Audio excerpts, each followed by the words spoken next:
Hello guys, welcome to Shreyas kitchen. আমি আমার second video নিয়ে চলে এসেছি। আশা করি আমার ফার্স্ট ভিডিওটা ভালো লেগে থাকবে। আজকে আমি বানাবো নিরামিষ পনিরের তরকারি। তার জন্য আমি কড়াইয়ের মধ্যে তেল নিয়ে নিয়েছি। তেলের মধ্যে হালকা নুন দিয়েছি, কেন কি পনিরটার মধ্যে নুনটা ঢুকবে।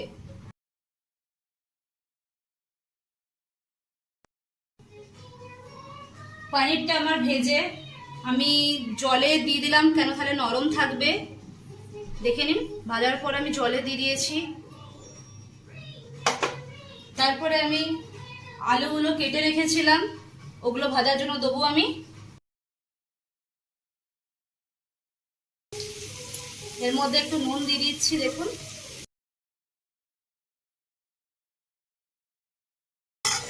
এখানে আলুটা ভাজতে ভাজতে আমি এখানে মশলা নিয়ে নেবো গ্রাইন্ডিং জারে।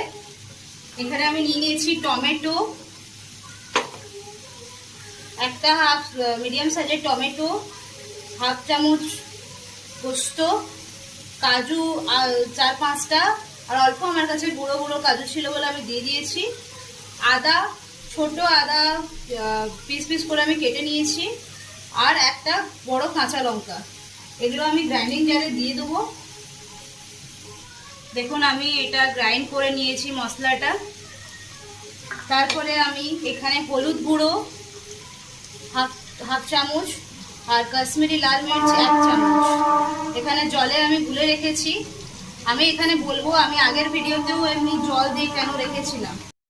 তারপর আমি তেলে একটা তেজপাতা, দারচিনি, হাফ গোলমরিচ 4-5টা, 2টো এলাচ আর গোটা জিরে দিয়ে দিলাম।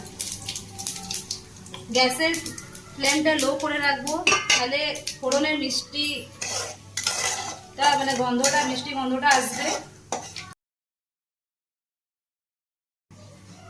তারপরে আমি হলুদ আর কাশ্মীরি লাল মির্চ জল দিয়ে রেখেছিলাম গুলে, ওটা দিয়ে দেবো। এখন আমি বলছি কেন আমি এখানে জল দিয়ে রাখি, যাতে তেলের মধ্যে দিয়ে মশলাটা পুড়ে না যায়, তার জন্য আমি জল দিয়ে গুলে রেখেছিলাম।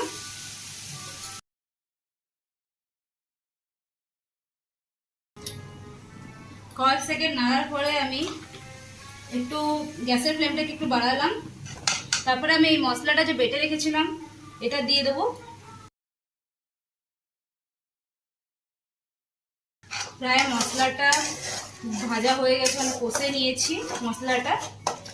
এরপরে আমি হাফ চামচ ধনে গুঁড়ো, হাফ চামচ জিরে গুঁড়ো, আর পরিমাণ মতন অল্প নুন দিচ্ছি।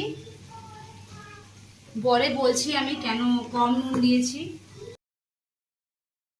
আর অল্প একটু দিয়ে দিলাম সামান্য মাত্র চিনি, টেস্টটাকে একটু ব্যালেন্স করার জন্য। প্রায় আমাদের মশলাটা ভাজা হয়ে গেছে, কষা হয়েছে।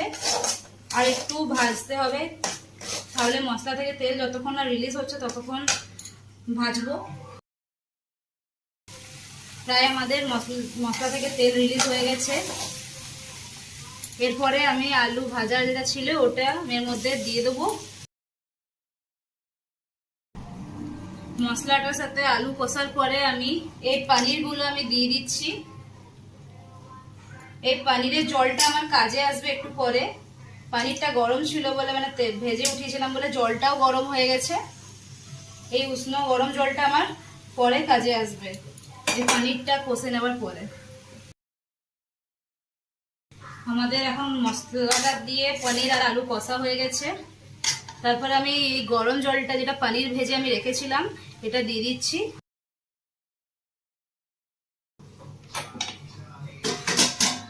এখন এইটা ফুটে গেছে। তার মধ্যে এখন আমি কস্তুরি মেথি ড্রাই রোস্ট করে রেখেছিলাম এটা আগে থেকে, এটা দিয়ে দিচ্ছি।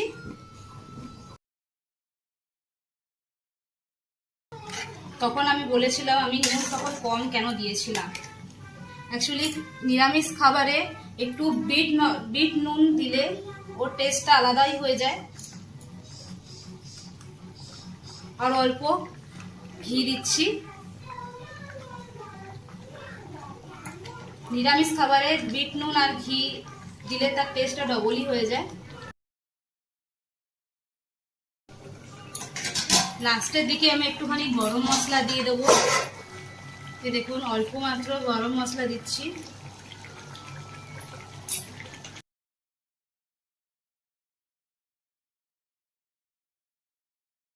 দেখুন, আশা করি আপনাদের ভালো লেগে থাকবে। আর প্লিজ আমার চ্যানেলকে সাবস্ক্রাইব অ্যান্ড লাইক করুন। Please support me.